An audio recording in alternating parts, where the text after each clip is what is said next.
everyone, welcome to Reading Buddies. Today we're going to be reading the Bremen Town Musicians.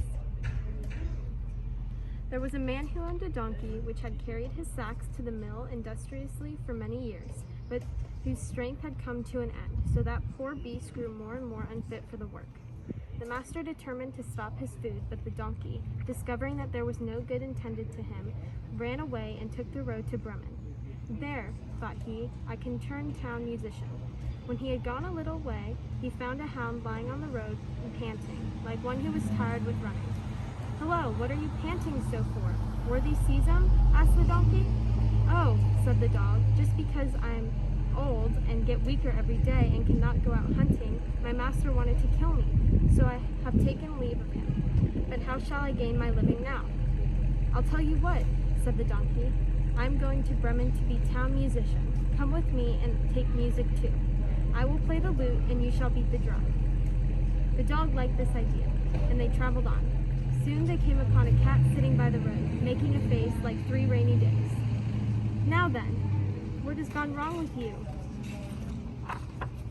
Old Whiskers?" said the donkey.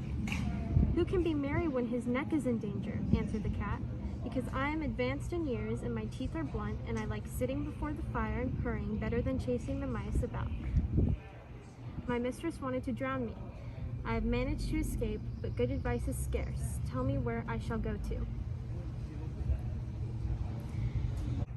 "Come with us to Bremen. You understand serenading. You can also become a town musician."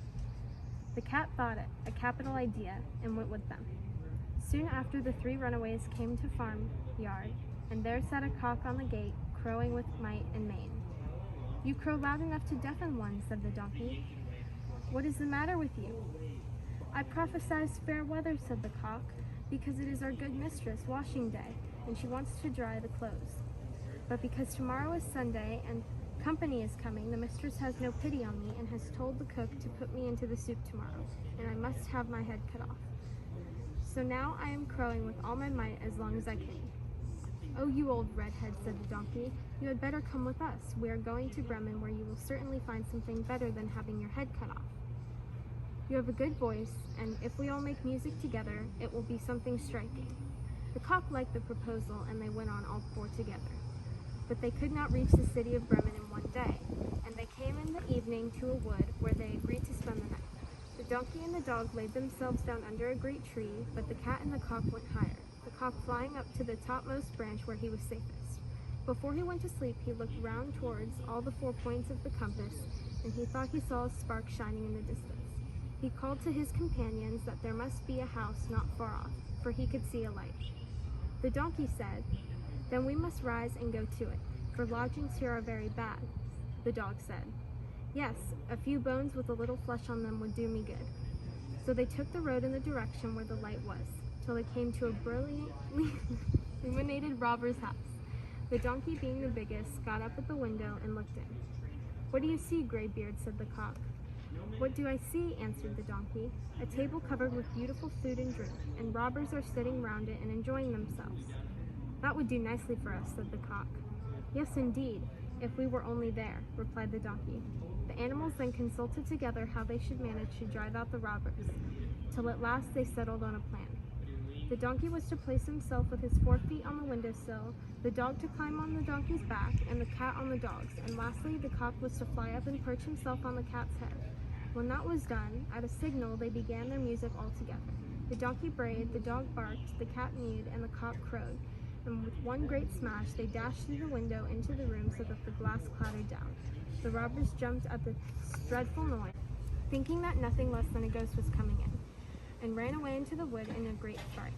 The 4 companions then sat down at the table, quite content with what was left there, and ate as if they were expecting to fast for a month to come. When the 4 musicians had finished, they put on the light, and each looked out for a suitable and comfortable sleeping place.